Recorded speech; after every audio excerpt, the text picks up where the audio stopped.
वहां देखिए।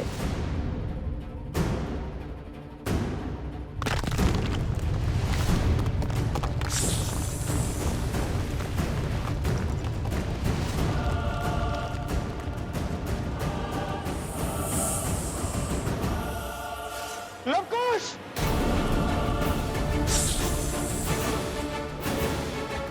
लवकुश उठ जाओ वहां से! बहुत बड़ा सर्प तुम्हारी ओर आ रहा है।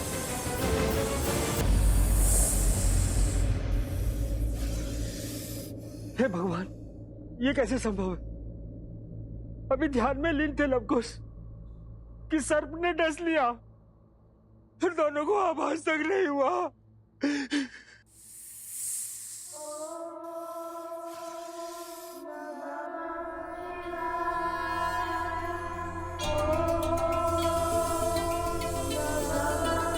अद्भुत, अद्भुत! लवकुश जीवित है, जीवित है लवकुश। जेहि पर कृपा करहि जग जानी, कवि उर न जावहि वानी। देव शिशु जन विलाति सूरा, जानकी सुत रूप लव कुश बोला। जानकी सुत रूप लव कुश बोला।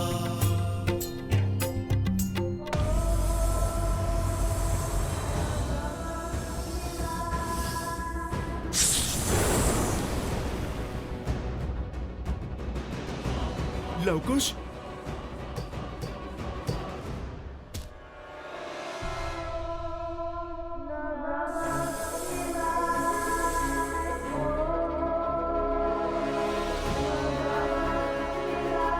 हर हर महादेव।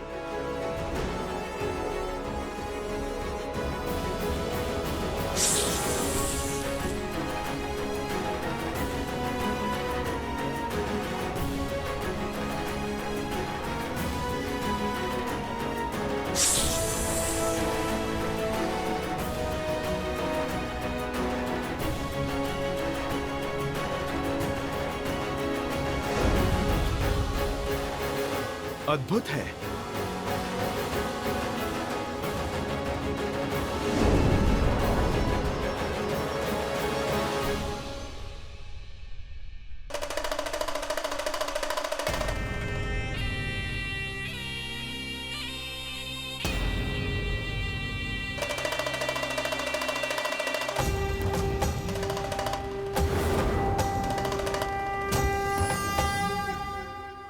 हे महादेव, ये तो स्वयं साक्षात नागराज वासुकी है।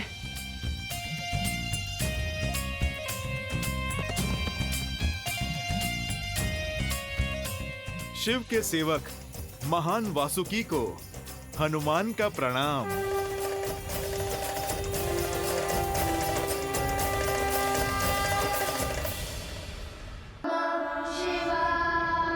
लव कुश, आंखें खोलो। तुम्हारे अटूट विश्वास और दृढ़ संकल्प से महादेव प्रसन्न हुए। देखो, भगवान शिव का सेवक वासुकी तुम्हारे समक्ष है।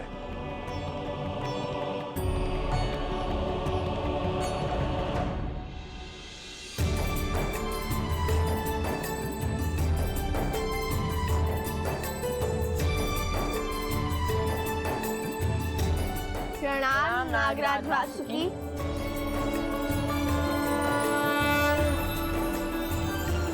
मैं तुम दोनों के लिए केवल नागराज नहीं हूं लवकुश, हमारा एक संबंध और भी है। तुम्हारी माता सीता धरती से जन्मी भूमिजा थी और मैं भूमि के भीतर पाताल लोक का राजा। और इस नाते मैं तुम्हारी माता प्रकृति स्वरूपा देवी सीता का भाई और तुम्हारा मामा हुआ। मामाश्री?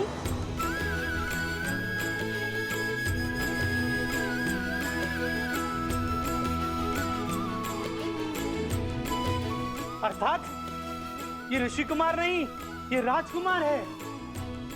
अयोध्या नरेश श्री रामचंद्र के पुत्र लवकुश। ले भाभी माँ, और अब हमारा लक्ष्मण भैया अपने हृदय के इन अंगों को स्वयं से दूर कर अब जीवित कैसे है भैया? मेरे तो तन का हर भाग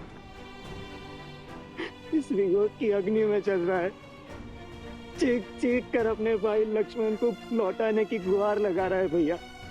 ये पीड़ा बहुत सहन नहीं होती मुझसे। इस वियोग की अग्नि को कैसे झेल पा रहे हैं भैया, कैसे? शांत हो जाओ भरत। जब तन पर दायित्व का भाव हो तो कंधे झुक नहीं पाते भरत। और अब तो तुम्हारे भी उत्तरदायित्व बढ़ गए हैं। यदि हम ही परिस्थितियों से हार जाएंगे तो रघुकुल के भविष्य का क्या? रघुकुल के वंशज भी तो हमारे ही उत्तरदायित्व है ना। भरत, तुम हर संबंध, हर नाते को अत्यंत महत्व देते हो, इसलिए स्वयं पर नियंत्रण खो देते हो। किंतु अब समय आ गया है भरत कि अपने हृदय में पनपते प्रेम को अपना बल बनाओ।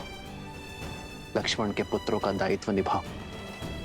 एक मानव का संबंध सर्वप्रथम अपने धर्म से होता है और हमारे लक्ष्मण ने उसी को निभाने में अपनी आहुति दी है।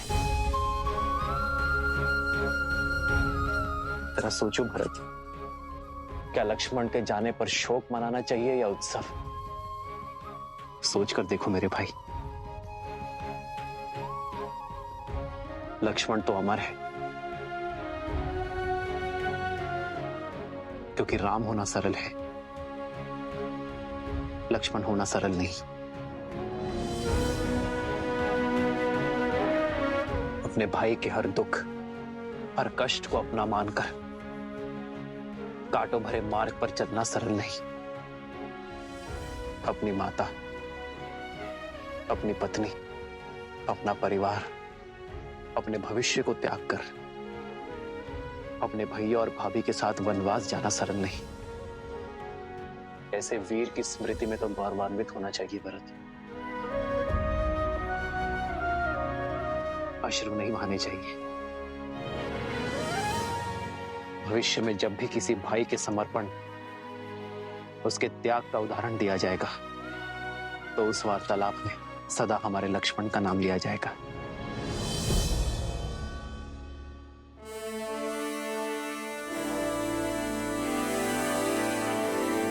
राज अनुज लक्ष्मण, राज अनुज लक्ष्मण। भरत, तुम उचित समय पर ही आए हो। आओ, लक्ष्मण की प्रतिमा की स्थापना करो।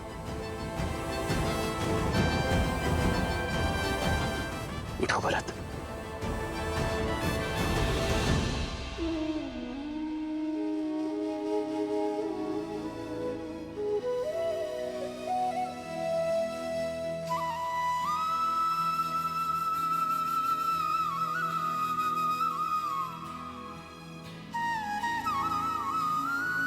आओ भरत।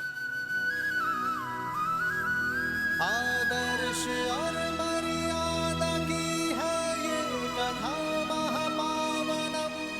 काट मद श्री से मिला दे श्रीमद् रामायणम, श्रीमद् रामायणम, श्रीमद् रामायणम।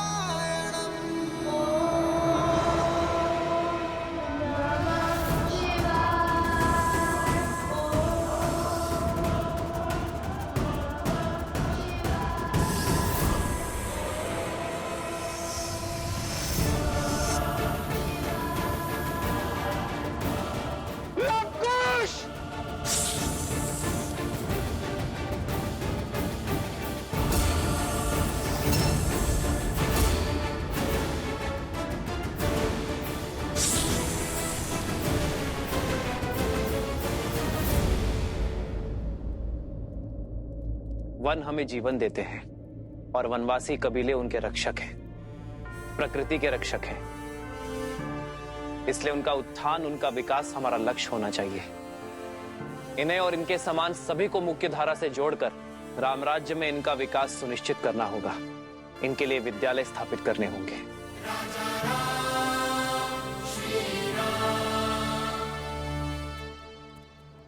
प्रभु, प्रभु, अरे कहां बड़े चले जा रहे हो? रुको। कौन है ये दुस्साहसी? ये भीतर कैसे आया? प्रभु हमारे साथ चलिए प्रभु, हमें आपकी आवश्यकता है प्रभु। ये अयोध्या की सभा है, ज्ञात होना चाहिए। अयोध्या के महाराज से भेंट के कुछ नियम है। सैनिकों, ले जाओ इसे। सुमन जी, कौन है ये? समस्या क्या है इनकी? अरे सुमंत,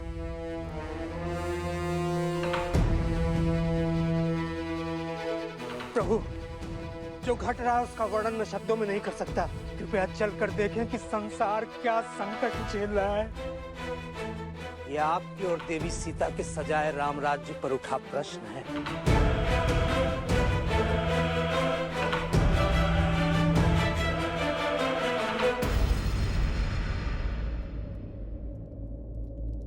तुम्हारे वचनों के भाव तुम्हारे सत्य को दर्शाते हैं भद्र।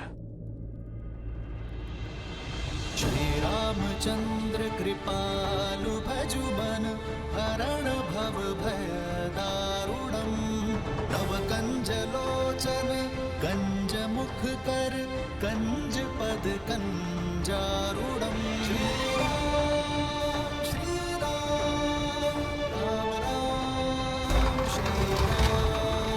श्री राम श्री राम राजा राम श्री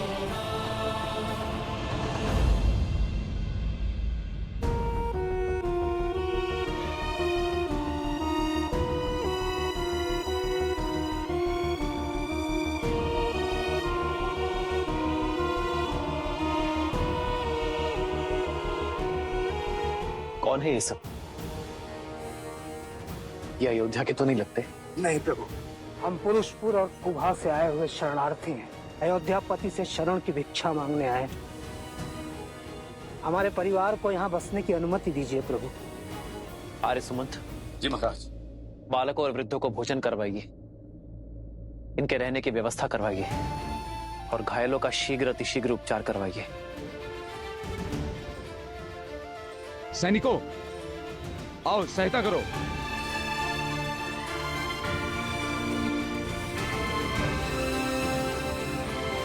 ऐसी कौन सी विपदा आन पड़ी जो गंधर्वासी को अयोध्या से शरण मांगनी पड़ी? ये पीड़ा किस घटना का परिणाम है? हम अपने राज्य में बहुत प्रसन्न थे महाराज। सुख सुविधाओं की कोई कमी नहीं थी, पर अकस्मात एक दिन गंधर्वों ने हम पर आक्रमण कर दिया।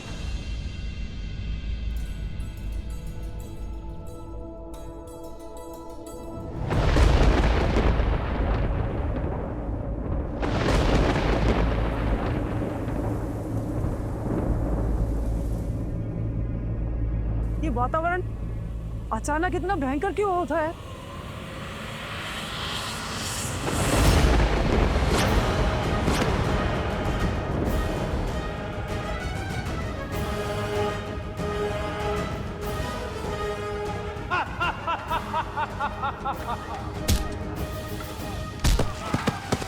कर दो सबको।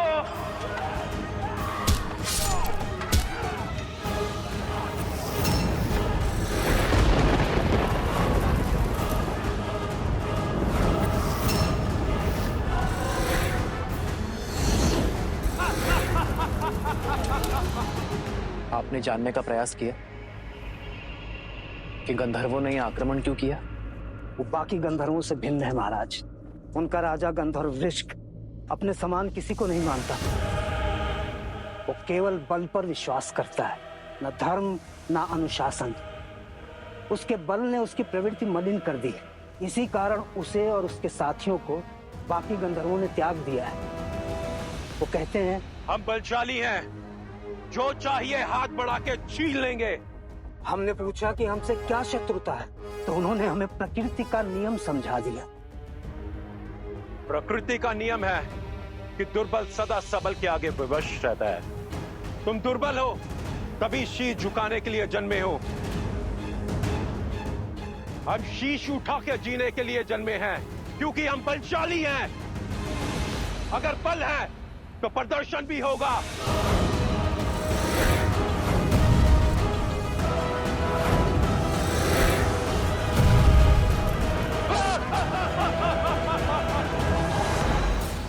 उन्होंने उन्होंने हमारे राज्यों पर अपना शासन स्थापित कर लिया है। बस इसीलिए हम आपकी शरण में आए। निर्बलों के बल, असहायों का सहारा, हमारे संकट का निवारण केवल आप हैं। आप। महाराज, आज्ञा हो तो एक सैनिक दल भेज दे वहां। नहीं भरत, ये समस्या उससे अधिक गंभीर है। ये बल का युद्ध नहीं, सोच का युद्ध है, और इसे हमें शीघ्र अतिशीघ्र रोकना होगा भरत। बल से सब कुछ अपना बना लेने की यह सोच विष के समान होती है, जो एक पीढ़ी से दूसरे पीढ़ी में अवश्य जाती है, विवेक को दूषित करती है, और जहां जहां धर्म की हानि होगी उसके विरुद्ध में खड़े होना राम और रघुवंश का परम धर्म है। आप निश्चिंत रहिए, मैं और भरत स्वयं जाएंगे। उन गंधर्वों की प्रताड़ना से आपके क्षेत्र को मुक्ति दिलाएंगे।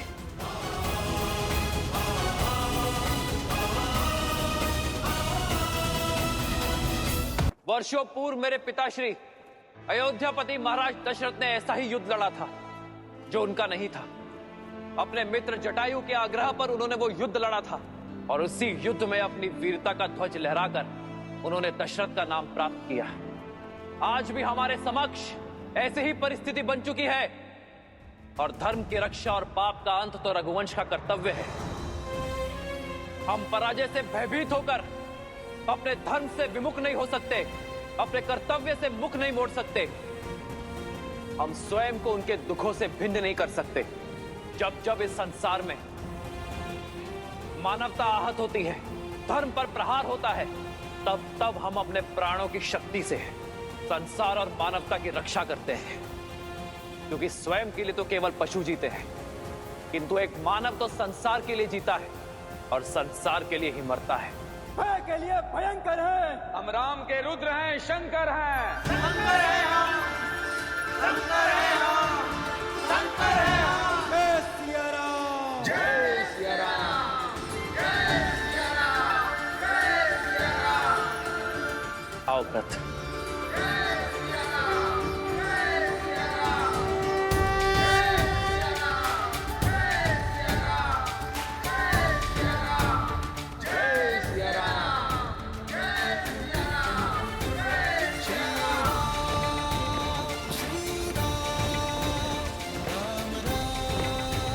देवी सीता ने धरती में समाधि ली, तब मैं बहुत क्रोधित हुआ श्री राम पर। किंतु जब श्री राम ने सीता के इस निर्णय का विरोध किया, तब मुझे समझ में आया कि श्री राम को भी सीता के वियोग की उतनी ही पीड़ा है जितनी पीड़ा सीता को हुई, और मुझे उन पर गर्व हुआ।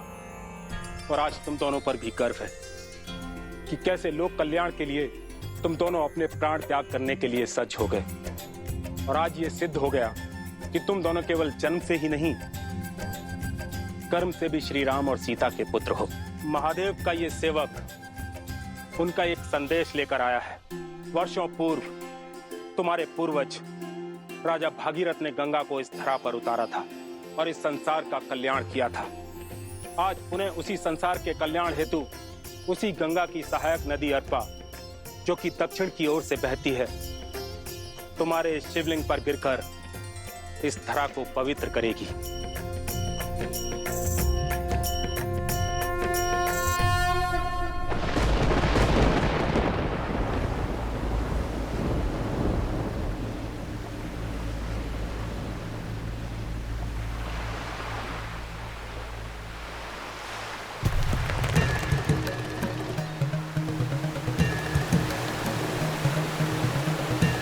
धन्य हो महादेव।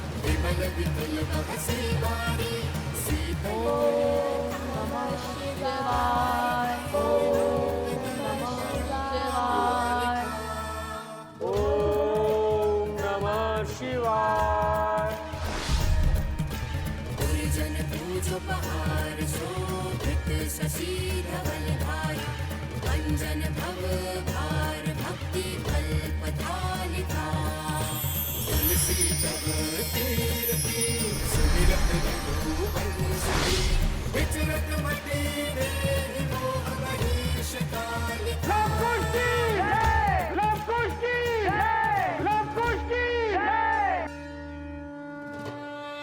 अंततः सिया राम की संतान ने एक बार पुनः स्वयं को सिद्ध कर दिया, एक और असंभव युद्ध जीत लिया। परंतु महादेव, पहले पिता से पृथक होने का दुख, फिर अपनी माता को खोने का दंश, और अब जगत कल्याण के पथ पर आए अनगिनत कष्ट। क्या लवकुश की इतनी परीक्षाएं उचित हैं? क्या उनसे सुख और शांति से जीवन जीने का अधिकार छीनना न्याय संगत है? देवी, हर परीक्षा अपने साथ एक नई सीख लेकर आती है। लवकुश के जीवन में आई ये परीक्षाएं उनके लिए एक नई सीख तो लाई ही हैं, साथ ही संसार के समक्ष कुछ सिद्ध करने के लिए भी आई हैं। यूं समझ लीजिए कि सत्य का आवरण हटाने के लिए ही उत्पन्न हुई है। कैसा सत्य महादेव? वही सत्य देवी जिसे आपने जाना है, जिसे लवकुश ने अनुभव किया है, जिसे श्री राम ने जन्म से पाया है, और अब लवकुश अपने कर्म से पा रहे हैं।